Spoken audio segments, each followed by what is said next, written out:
जैसे ही बड़ी रानी ने हाथ बढ़ाया, भैया, मेरे भैया, ये है अपनी सौतेली माँ। माँ की अपनी है या पराई? इसके हाथ लगूं तो टूट जाऊं या ऊपर चढ़कर खुद को बचाऊं? सच बता दो भैया, मैं किस राह को जाऊं? तभी उसके भाई की आवाज आई। बहुत समय पहले की बात है। एक समृद्ध, शांत और खुशहाल राज्य पर एक न्यायप्रिय और दयालु राजा राज करता था। उसका नाम था राजा आदित्य वर्मन।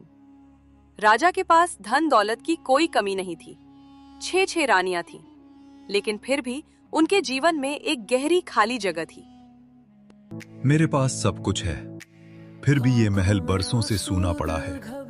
संतान की किलकारी मेरे आंगन में क्यों नहीं गूंजती? शायद मेरे भाग्य में ही ये सुख नहीं लिखा। ये चुप्पी, ये खालीपन अब और नहीं सहा जाता मुझसे। अगले दिन राजा मन को बहलाने शिकार के लिए जंगल की ओर निकल पड़े। तभी राजा की नजर एक फुर्तीले खरगोश पर पड़ी। आज तो मैं इस खरगोश को पकड़ कर ही रहूंगा। कहां तक भागेगा? राजा खरगोश का पीछा करने लगे। कुछ ही देर में खरगोश राजा की आंखों से ओझल हो गया। राजा अब जंगल के उस हिस्से में थे जहां से राजमहल लौटना आसान नहीं था। मुझे बहुत तेज भूख और प्यास लग गई है। मैं तो बहुत अंदर आ गया हूँ। अब लौटना भी मुश्किल है। चलो पहले थोड़ी देर इस पेड़ के नीचे बैठकर हवा ले लेता हूँ। राजा एक पेड़ के नीचे बैठ गए। थकान, भूख और प्यास के कारण उनकी आंखें भारी होने लगी और देखते ही देखते वह वहीं मूर्छित होकर गिर पड़े।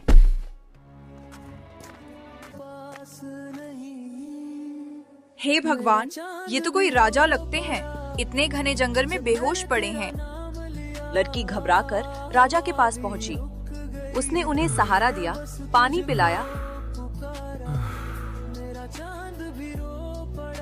और अपने छोटे से घर ले आई। कुछ ही पलों में राजा की आंखें धीरे धीरे खुली। राजा ने गहरी सांस ली, चारों ओर देखने लगे। मैं कहाँ हूँ? चिंता मत कीजिए महाराज, आप सुरक्षित हैं। थोड़ी देर आराम कीजिए, सब ठीक हो जाएगा। सुंदरी, तुम्हारा नाम क्या है? महाराज, मेरा नाम मोहिनी है। आप भोजन करके थोड़ा विश्राम कर लीजिए महाराज, बहुत रात हो गई है। सुबह आप अपने राजमहल की ओर लौट जाइएगा। हाँ, यही ठीक होगा। आज की रात यहीं विश्राम कर लेता हूँ। सुबह अपने राजमहल की ओर लौट जाऊंगा। उस रात राजा ने मोहिनी के छोटे से घर में विश्राम किया। कच्ची दीवारें थीं, साधारण सा बिस्तर था, लेकिन मन को अजीब सी शांति मिली। सुबह होते ही राजा की नींद खुली। मोहिनी, इस घर में तुम्हारे साथ और कौन कौन रहता है? महाराज, इस दुनिया में मेरा कोई नहीं है। मैं बिल्कुल अकेली हूँ। जंगल से लकड़ी लाकर बेचती हूँ, उसी से अपना गुजारा करती हूँ। मोहिनी, तुम्हारी सादगी और तुम्हारी मदद ने मेरा दिल छू लिया है। मेरी सहायता के लिए तुम्हारा बहुत बहुत शुक्रिया। आज तुमने मेरी जान बचाई है, वरना भूख और प्यास से मेरी तो जान ही निकलने वाली थी। महाराज, ये तो मेरा कर्तव्य था। आप भी कुछ अपने बारे में बताइए। आज नहीं, फिर कभी। मैं जरूर तुम्हें अपने बारे में सब कुछ बताऊंगा। इतना कहकर राजा अपने घोड़े पर सवार होकर अपने राज्य की ओर। उसकी सुंदरता, उसकी सादगी ने मुझे अपने वश में कर लिया है। क्यों? आखिर क्यों? मेरे पास 6 रानियां हैं, फिर भी मेरा मन उस मोहिनी की ओर क्यों खिंचता चला जा रहा है? कुछ सोच विचार के बाद राजा ने अपने सबसे भरोसेमंद मंत्री शिवनाथ सिंह को बुलवाए। राजा ने मोहिनी से हुई पूरी घटना मंत्री को विस्तार से सुनाई। अंधेरी रातों में, तेरी यादों में, मैं खामोशी सी रोती रही। राजा की बात सुनकर मंत्री शिवनाथ सिंह बोले, महाराज, यदि ऐसा है तो आप उस लड़की से विवाह कर लीजिए। हो सकता है उसी से हमें अपने राज्य का वारिस मिल जाए। मंत्री जी, आपकी बात मुझे उचित लगती है। कल ही हम मोहिनी से मिलने उसके घर चलेंगे। अगले दिन राजा और मंत्री मोहिनी के घर के लिए निकल पड़े। और थोड़ी ही देर में राजा मंत्री के साथ मोहिनी के घर पहुंच गए। मंत्री मोहिनी को आवाज लगाते हैं। थोड़ी ही देर में मोहिनी घर से बाहर आती है। मोहिनी के घर के बाहर दो अजनबियों को देखकर धीरे धीरे गांव के लोग इकट्ठा होने लगते हैं। तभी गांव के बुजुर्ग श्यामलाल आगे बढ़कर पूछते हैं, आप लोग कौन हैं? और मोहिनी के घर किस काम से आए हैं? ये है सूर्यगढ़ के महाराज राजा आदित्य वर्मा सिंह, और ये मोहिनी से विवाह करना चाहते हैं। आप लोगों को इस बात पर कोई एतराज तो नहीं है? नहीं नहीं, हमें कोई एतराज नहीं है। ये तो बेचारी अकेली और बिन माँ बाप की बच्ची है। अगर ये रानी बनेगी तो ये तो इसकी बहुत अच्छी किस्मत होगी। गांव वालों ने सहर्ष सहमति दी और उसी दिन सादगी से मोहिनी और राजा का विवाह करवा दिया गया। सादगी से मोहिनी और राजा का विवाह करवा दिया गया। विवाह के बाद राजा खुशी खुशी मोहिनी को साथ लेकर अपने राजमहल की ओर निकल पड़े। राजमहल पहुंचते ही अचानक एक दासी दौड़ती हुई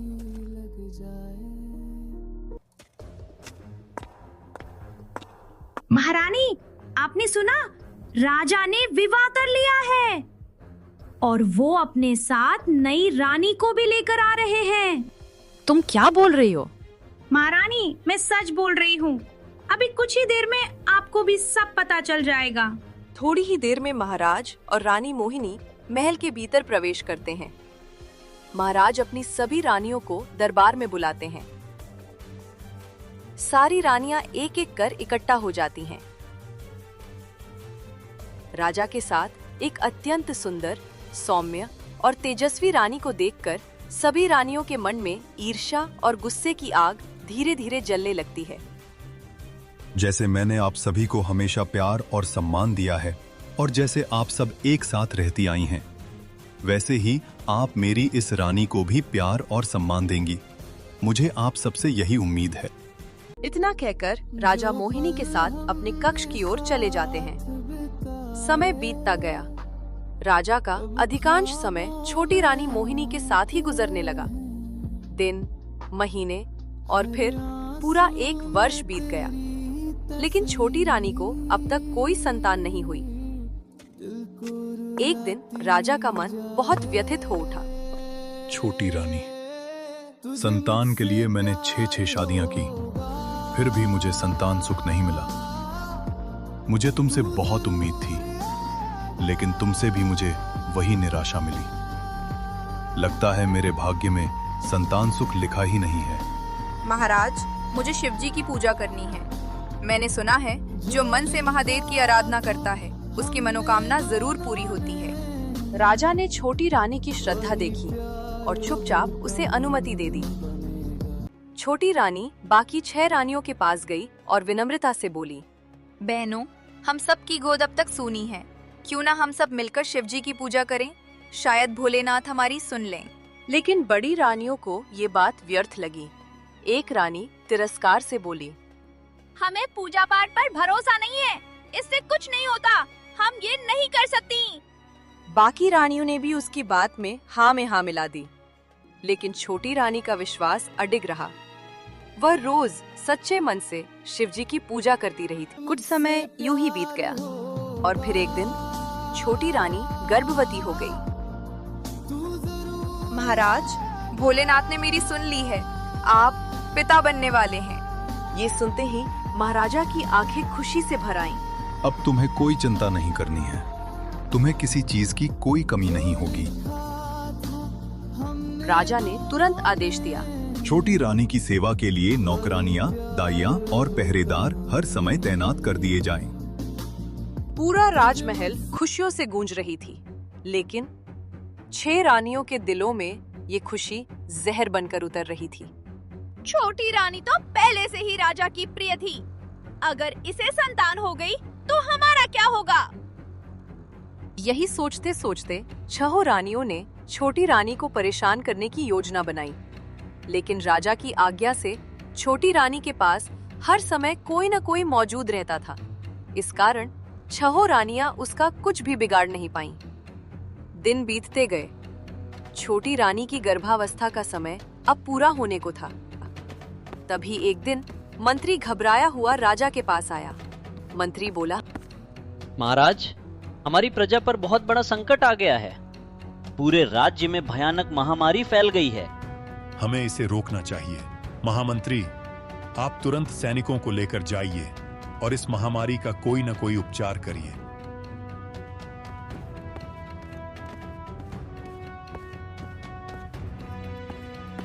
कुछ दिन बीत गए, लेकिन स्थिति और भी गंभीर होती चली गई। एक दिन महामंत्री चिंतित होकर राजा के पास आए। महाराज, अब आपको स्वयं चलना होगा। हमसे ये संभल नहीं पा रहा। ठीक है महामंत्री, मैं तुम्हारे साथ चलता हूँ। राजा अपने प्रजा के पास जाने से पहले बड़ी रानी के पास गए। बड़ी रानी, मैं छोटी रानी को तुम्हारे भरोसे छोड़कर जा रहा हूँ। उसे किसी भी प्रकार की कोई दिक्कत नहीं होनी चाहिए। आप निश्चिंत रहिए महाराज, आप जाइए, मैं छोटी रानी का बहुत अच्छे से ध्यान रखूंगी। राजा ने बड़ी रानी पर भरोसा किया और अपनी प्रजा को बचाने के लिए राज्य से बाहर निकल गए। राजा के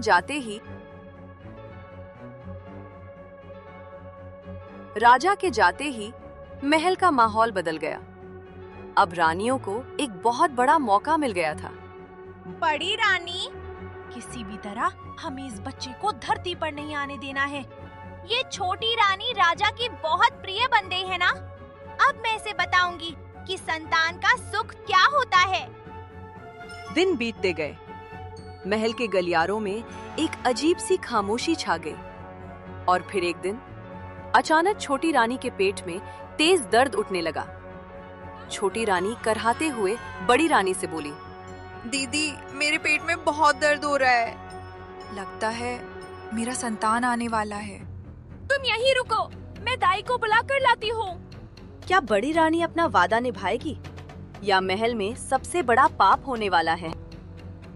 बड़ी रानी दाई को अलग ले जाकर बोली, जैसा मैं कहूँ तुम्हें वैसा ही करना होगा। अगर तुमने मेरे कहे अनुसार सारा काम कर दिया तो मैं तुम्हें सोना और जेवरातों से भर दूंगी। फिर तुम्हें पूरी जिंदगी काम नहीं करना पड़ेगा, बैठकर खाना। ये सुनकर दाई का मन डगमगा गया। कुछ ही देर बाद दाई छोटी रानी के कमरे में आती है। कुछ समय पश्चात छोटी रानी ने एक सुंदर पुत्र और पुत्री को जन्म दिया, लेकिन अत्यधिक दर्द और पीड़ा के कारण छोटी रानी बेहोश हो गई। तभी दाई धीमे स्वर में बड़ी रानी से बोली, महारानी, यही सबसे अच्छा मौका है। आप बच्चे की जगह एक पत्थर का टुकड़ा रख दीजिए। मैं इस बच्चे को ले जाकर जमीन में गाड़ देती हूँ।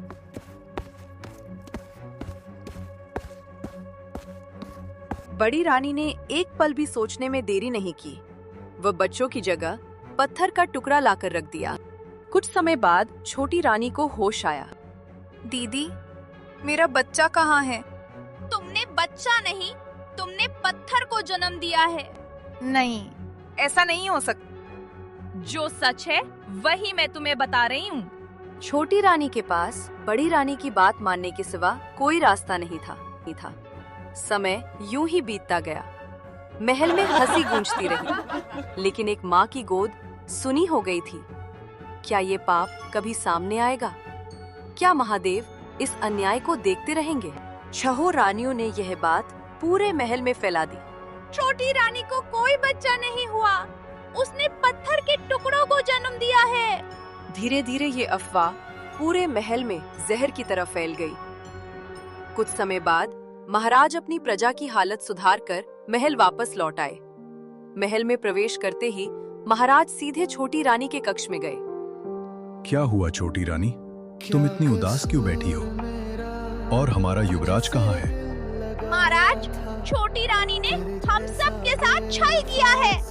हम सब इतनी खुशी में थे कि राज्य को वारिस मिलने वाला है, लेकिन इसने हम सबको बेवकूफ बनाया। इसको कोई बच्चा नहीं हुआ, इसने पत्थर को जन्म दिया है। ये तुम क्या बोल रही हो बड़ी रानी? क्या तुम होश में हो? किसी औरत के पेट से पत्थर कैसे जन्म ले सकता है? यह कैसे संभव है? महाराज, वही तो हम कह रहे हैं। इसने गर्भवती होने का ढोंग किया था। ये हम सबकी नजरों में ऊंचा उठना चाहती थी। इसने हम सबके साथ छलावा किया है। छोटी रानी, मैं आपसे बहुत प्यार करता था। इस राजमहल में आपको किस चीज की कमी थी? आपने इतना बड़ा झूठ क्यों बोला? क्यों तुम मेरी भावनाओं के साथ खेल गई? अब दूर हो जाओ मेरी नजरों से। अगर आज के बाद तुम मुझे दिखाई दी तो मुझसे बुरा कोई नहीं होगा। कमरा सन्नाटे में डूब गया। छोटी रानी की आंखों से आंसू बह रहे थे, लेकिन उसकी आवाज दबाई जा चुकी थी। क्या राजा सच्चाई पहचान पाएंगे, या झूठ की ये दीवार एक निर्दोष माँ को हमेशा के लिए तोड़ देगी? उस दिन के बाद छोटी रानी के लिए महल नरक बन गया। राजा उसे देखते और बिना कुछ बोले मुंह फेरकर चले जाते। छोटी रानी रोते हुए अपने मन में बोली, मैं क्या करूं? मैं कहाँ जाऊं? मेरे महाराज के सिवा मेरा कोई नहीं है। अगर मैं गांव जाऊंगी तो लोग मेरे बारे में क्या सोचेंगे? इससे अच्छा है मैं मर जाऊं। मैं जीना नहीं चाहती। ऐसे ही दिन बीतते गए।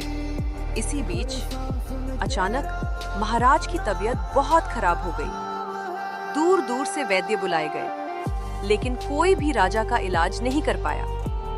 तभी एक वैद्य आगे आया और बोला, महाराज, मैंने सुना है कि आपके राजमहल में एक चमेली का पेड़ है।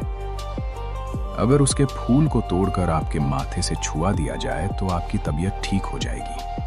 वैद्य, तुम क्या बोल रहे हो?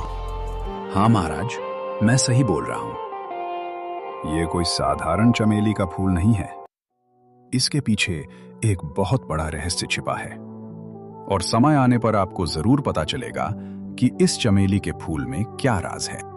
लेकिन महाराज, उस चमेली के फूल को वही तोड़ सकता है जिसका मन और दिल एकदम साफ हो। ठीक है वैद्य जी, आपको बहुत बहुत धन्यवाद। क्या वही चमेली सच्चाई उजागर करेगी? क्या छोटी रानी की किस्मत फिर से बदलेगी? अगले दिन महाराज ने अपने मंत्री को बुलाया। मंत्री, तुम तुरंत जाओ और चमेली का फूल तोड़कर ले आओ। मंत्री राजमहल के बगीचे में पहुंचा। वहां उसने देखा चमेली का फूल 6 झाड़ियों के बीचों बीच खिला हुआ है। जैसे ही मंत्री ने हाथ बढ़ाया, चमेली का फूल बोल उठा, भैया, मेरे भैया, ये मंत्री माँ का अपना है या पराया? इसके हाथ लगूं तो टूट जाऊं, या ऊपर चढ़कर खुद को बचाऊं? सच बता दो भैया मेरे, मैं किस राह को जाऊं? तभी उसके भाई की आवाज आई, बहन, हमारी बहन, जो दुख में साथ दे वही अपना पराए हाथ मत जाना। ऊंची राह ही अब सहारा है। चमेली के फूल को सब समझ आ गया। ये मंत्री भी मेरी माँ का उतना ही गुनहगार है जितनी वे 6 रानियां। ये सोचकर चमेली का फूल धीरे धीरे ऊपर चढ़ गया। मंत्री ने बहुत कोशिश की, लेकिन वो फूल उसके हाथ ना आया। अंततः मंत्री खाली हाथ लौट आया। अब साफ था, चमेली का फूल सिर्फ पवित्र मन को ही स्वीकार करेगा। तो कौन है जिसका दिल वाकई साफ है? मंत्री घबराया हुआ राजा के सामने झुक गया। महाराज, मुझे माफ कर दीजिए। न जाने मैंने कौन सा पाप किया है। वो फूल मेरे हाथ आया ही नहीं, वो ऊपर चढ़ गया। राजा कुछ देर चुप रहे। फिर उन्होंने अपनी सबसे पुरानी और परीक्षित दासी को बुलवाया। तुम जाओ और चमेली का फूल तोड़कर ले आओ। दासी बगीचे में पहुंची। उसने भी वैसा ही किया जैसा मंत्री ने किया था। तभी चमेली की आवाज गूंज उठी, भैया, मेरे भैया, ये दासी माँ का अपना है या पराया? इसके हाथ लगूं तो टूट जाऊं, या ऊपर चढ़कर खुद को बचाऊं? सच बता दो भैया मेरे, मैं किस राह को जाऊं? तभी उसके भाई की आवाज आई, बहन, हमारी बहन जो दुख में साथ दे, वही अपना पराए हाथ मत जाना। ऊंची राह ही अब सहारा है। सब समझ आ गया। ये दासी भी मेरी माँ का उतना ही गुनहगार है जितनी वे 6 रानियां। ये सोचते ही चमेली का फूल धीरे धीरे ऊपर चढ़ गया। दासी ने बहुत कोशिश की, लेकिन फूल उसके हाथ ना आया। अंततः दासी भी खाली हाथ लौट आई। अब ये साफ था, चमेली का फूल सिर्फ निर्दोष हाथों को ही स्वीकार करेगा। तो फिर कौन है जिसका मन वाकई पवित्र है? महाराज ने बड़ी रानी को अपने पास बुलाया। बड़ी रानी, तुम तुरंत जाओ और चमेली का फूल तोड़ कर ले आओ। बड़ी रानी राजमहल के बगीचे में पहुंची। जैसे ही बड़ी रानी ने हाथ बढ़ाया, भैया, मेरे भैया, ये है अपनी सौतेली माँ। माँ की अपनी है या पराई? इसके हाथ लगूं तो टूट जाऊं या ऊपर चढ़कर खुद को बचाऊं? सच बता दो भैया, मैं किस राह को जाऊं? तभी उसके भाई की आवाज आई। बहन, हमारी बहन जो दुख में साथ दे, वही अपना पराए हाथ मत जाना। ऊंची राह ही सहारा है। ये वही सौतेली माँ है जिसने हमें दोनों को मिट्टी में दफनाया। यही तो है सबसे बड़ी पराई। तभी बड़ी रानी घबराकर बोली, कौन बोल रहा है? सामने आओ। लेकिन उसके शब्दों का कोई उत्तर नहीं आया। बड़ी रानी ने चारों ओर देखा, लेकिन उसे कोई दिखाई नहीं दिया। डर और बेचैनी के साथ बड़ी रानी धीरे धीरे महल की ओर वापस लौट गई। बड़ी रानी सिर झुकाए राजा के सामने खड़ी थी। उसकी आवाज में डर और साफ झलक रही थी। महाराज, मुझे माफ कर दीजिए। मैं नहीं जानती मैंने कौन सा पाप किया है कि वो चमेली का फूल मेरे हाथ आया ही नहीं। वो तो ऊपर चढ़ गया। तुम क्या कह रही हो बड़ी रानी? ये कैसा पेड़ है जिसका फूल किसी के हाथ आ ही नहीं रहा? अब मुझे खुद चलकर ये सब देखना होगा। राजा, मंत्री और 7 रानियों के साथ राजमहल के बगीचे में चमेली के पेड़ के पास पहुंच गए। राजा ने भी वही किया जो इससे पहले सब लोगों ने किया था। जैसे ही राजा ने चमेली का फूल तोड़ने के लिए हाथ बढ़ाया, चमेली का फूल और फिर फूल से एक गंभीर आवाज गूंजी। भैया, मेरे भैया, ये है मेरे प्यारे पापा। माँ का अपना है या पराया? इनके हाथ लगूं तो टूट जाऊं या ऊपर चढ़कर खुद को बचाऊं? सच बता दो भैया मेरे, मैं किस राह को जाऊं? बहना, मेरी प्यारी बहना, ये है अपने पापा। बस इतनी सी भूल हुई। माँ की बात पर भरोसा नहीं किया और दूसरों की बातों को सच मान लिया। माँ को पराया समझ बैठे। पापा बुरे नहीं हैं बहना, बस सच पहचान ना पाए। कौन बोल रहा है? मेरे सामने आओ। मैं किसका पिता हूं? तुम लोग मुझे पिता क्यों बुला रही हो? सामने आओ। राजा की आवाज सुनते ही और एक करुण स्वर गूंज उठा। महाराज, आप हमारे पिता हैं। मैं आपकी ही बेटी हूँ और ये मेरा भाई है। बड़ी माँ ने दाई को कहकर हम दोनों को मिट्टी में दफनवा दिया था। ये सच आपसे छुपाया गया, माँ से भी छुपाया गया। माँ और आपको बताया गया कि पत्थर हुआ है। महाराज, आप भी हमारे गुनहगार हैं। ये सुनते ही राजा के पैरों से जैसे जमीन खिसक गई। राजा अपने बच्चों के सामने घुटनों पर गिर पड़े। मुझे माफ कर दो मेरे बच्चों। मैं तुम्हारा बहुत बड़ा गुनहगार हूं। मैं तुम्हें इंसाफ नहीं दिला पाया। छोटी रानी, मुझे आप भी माफ कर दीजिए। मुझसे बहुत बड़ा पाप हो गया है। महाराज, आपसे कोई गलती नहीं हुई थी।